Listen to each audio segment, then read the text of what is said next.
Welcome, dear viewers, to today's in-depth exploration into the enigmatic life and work of Giuseppe Francesco Borri, a figure whose legacy interweaves alchemy, prophecy, medicine, and radical thought.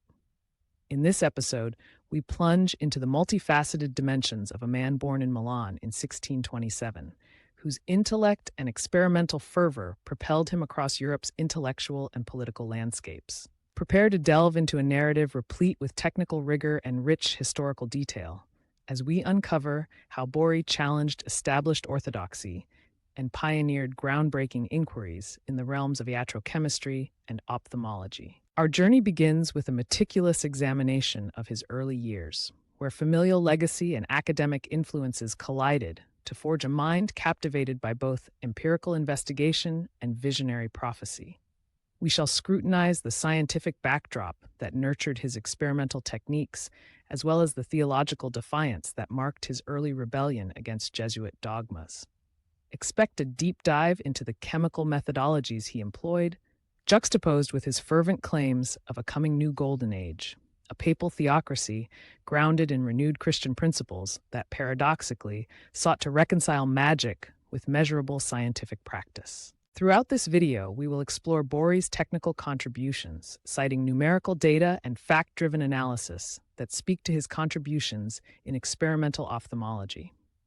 His ingenious experiments, such as his precise demonstrations of lens extraction and ocular reconstruction in canine specimens, attest to a sophisticated understanding of anatomy and fluid dynamics, long before such subjects reached mainstream scientific acceptance. Join us as we decode Borri's story, a narrative imbued with symbolism, advanced alchemical processes, and prophetic rhetoric. Today's script is crafted for experts and enthusiasts alike, offering a refreshing blend of historical veracity, creative insight, and technical analysis. Giuseppe Francesco Borri was born on the 4th of May 1627 in the thriving intellectual milieu of Milan, a city at the confluence of art, science, and commerce. His arrival was far from ordinary. His mother, Savinia Morosini, perished during childbirth, leaving an indelible mark on his familial narrative.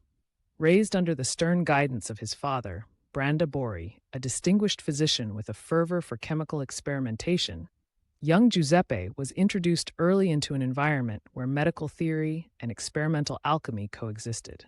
In addition, Giuseppe's family claimed a connection to historical figures such as Sextus Afranius Burrus, a linkage that not only bolstered the family's social standing, but also infused a mythic quality into their intellectual pursuits. Giuseppe's uncle, Cesare, an erudite professor of law in Pavia, provided a contrasting perspective by emphasizing classical education and legal reasoning. This eclectic mix of scientific daring and academic discipline shaped the intellectual battleground upon which Borri would later wage his most notorious rebellions. At the age of 17, alongside his brother, Borri entered a Jesuit seminary in Rome. The seminary's rigorous curriculum, steeped in theological dogma and Aristotelian philosophy, soon proved to be a double-edged sword. While it provided a formal education, it also imposed strict ecclesiastical constraints. Influenced by the Jesuit polymath Athanasius Kircher, Borri's early studies extended into a rich tapestry of cryptography, Kabbalah, and chemical experimentation. Yet, his burgeoning inquisitive nature clashed violently with the rigid dogmas propagated by influential figures such as Sforza Pallavicino and Théophile Renaud. Borri's internal conflict reached a head when he publicly challenged the doctrine of the Immaculate Conception, a direct affront to prevailing Catholic orthodoxy. Convinced that religious truth and scientific inquiry were inextricably linked, he refused to accept the imposed boundaries of ecclesiastical authority. His heretical questioning and intellectual bravado ultimately led to his expulsion from the seminary in 1649-50.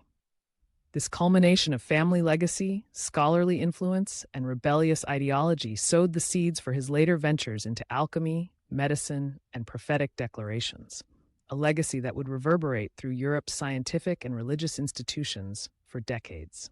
Borri's intellectual legacy is punctuated by his audacious self-styling as Pro-Christus, a prophetic figure heralding the dawn of an enlightened universal Christianity. His vision, as radical as it was multifaceted, melded the empirical rigor of scientific investigation with millennial prophetic anticipation. For Borri, every scientific experiment was a doorway to divine truth, and each chemical reaction echoed the inception of a new cosmological order. His belief system was founded on the idea that a papal theocracy, guided by evangelically pure principles, could serve as the bedrock for scientific advancement and societal prosperity. This syncretic worldview was underscored by his meticulously crafted public pronouncements. He argued that religion was not a mere spiritual refuge, but rather the fundamental basis underlying every scientific discipline. Borri envisioned a new golden age underpinned by reason, where alchemical methodologies, once cloaked in mysticism, would be systematically harnessed to transform both matter and society.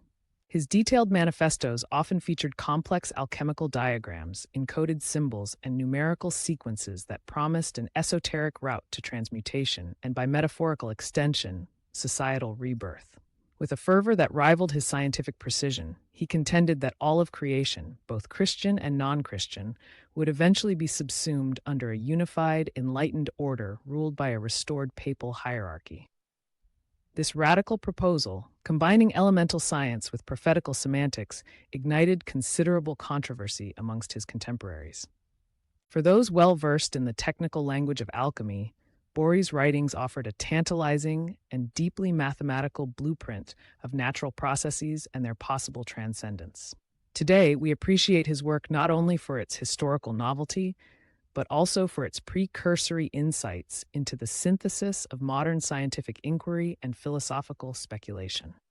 In 1655, Borri's reputation as an alchemist and visionary carried him to the court of Queen Christine of Sweden, a monarch renowned for her intellectual curiosity and patronage of esoteric sciences. Christine's court, a vibrant nexus of alchemists, Kabbalists, and radical thinkers, became a crucible for experimental inquiry. Within her highly specialized laboratory cabinet, a space transformed into a venue for advanced alchemical pursuits, Borri found an environment that celebrated the confluence of science and mysticism. The Queen herself, a connoisseur of unconventional ideas, lent her support to Borri's empirical demonstrations and incited fruitful exchanges on technical practices and symbolic representations. In a period marked by the widespread devastation of the Naples plague in 1656, Borri's expertise turned practical as he supplied camphor and other chemical remedies to ease the suffering in Rome. His experiments during this crisis underscored a distinctive aspect of his approach, merging the hands-on application of chemical extracts with a profound understanding of therapeutic principles. However, the political and epidemiological turbulence of the time compelled dramatic shifts. While Queen Christine was forced to flee to France amidst the pandemic's havoc, Borri found himself returning to Milan. His earlier experiences at the Scandinavian court and the practical urgency of plague medicine leaving an indelible impact on his methods. His integration of esoteric scientific techniques in times of mortal crisis endeared him to noble patrons and provided a critical link between the intangible symbolism of alchemy and the stark realities of medical science. A captivating legend from 1657 enshrines Borri in the annals of alchemical lore at the Villa Palombara. According to historic accounts, a mysterious stranger was observed gathering uncommon herbs within the lavish garden of Marquis Massimiliano Palombara, an estate renowned for supporting experimental endeavors. This enigmatic figure, claiming intimate knowledge of Palombara's own alchemical research, performed a series of astonishing operations under the Marquis's watchful gaze. In a dramatic turn, befitting a tale steeped in both mysticism and scientific intrigue, the stranger requested a secluded space adjacent to Palombara's laboratory. He promised to reveal the secrets behind transmutation, a process believed to be attainable without recompense, if granted the freedom to work undisturbed. As dawn broke the following morning, an unsettling mystery unfolded. Despite the Marquis's frantic search, the alchemist had vanished, leaving behind only an overturned crucible, a conspicuous streak of gold that traced across the cold stone floor, and a sheaf of paper inscribed with complex hermetic symbols and cryptic annotations detailing the great work. These symbols, later etched into the walls of the Villa Palombara and immortalized on the renowned Porta Alchemica, resonated with those familiar with the clandestine language of alchemical and Kabbalistic traditions. For expert observers, this legend encapsulates Borri's dual mastery of both the technical and the symbolic, where empirical experimentation seamlessly merged with a visionary narrative. The interplay of visible materiality and hidden codes in this legend continues to provoke interpretations among historians, alchemists, and scholars seeking connections between early modern science and occult symbolism. The fervor of Borri's ideological and scientific pursuits found fertile ground in Milan, where he engaged with the clandestine networks of the Quietist milieu, groups dedicated to a mystical, apocalyptic reading of scripture and esoteric doctrines. Centered around St. Pelagio's Church, this network was catalyzed by the prophetic allure of Giacomo Filippo Cassola, a lay orator whose teachings incited controversy and promised radical spiritual renewal. Borri, with his incisive scientific rigor and charismatic rhetoric, naturally ascended as the movement's figurehead, drawing crowds and igniting fervent debates throughout the city. In 1658, a massive public assembly convened in Milan's Cathedral Square, an event teeming with symbolic significance. The cathedral, itself an architectural encapsulation of divine order, became the stage for an extraordinary mixture of passionate homilies and radical experiments. Here, Borri's message resonated with the mathematically inclined and the spiritually awakened alike, as he interwove numerical symbolism with revolutionary theological ideas. Yet, it was precisely this incitement that would later attract the ire of the Inquisition. Accusations of heresy and poisoning, charges directly linked to his alchemical experiments, escalated quickly. His knowledge of chemical transmutation, framed by contemporary society as both wondrous and utterly dangerous, provoked fears of contamination and subversive influence.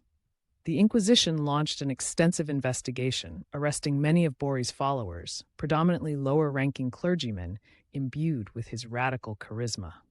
By 1659, Borri found himself ensnared in the relentless machinery of the Roman Inquisition. Brutal in its methods, the tribunal used physical coercion, including gagging and handcuffing, as they dragged him away before a public abjuration could be secured. In a dramatic twist emblematic of the turbulent era, Borri fled Milan for Innsbruck, seeking refuge among sympathetic intellectuals like Rocco Mattioli.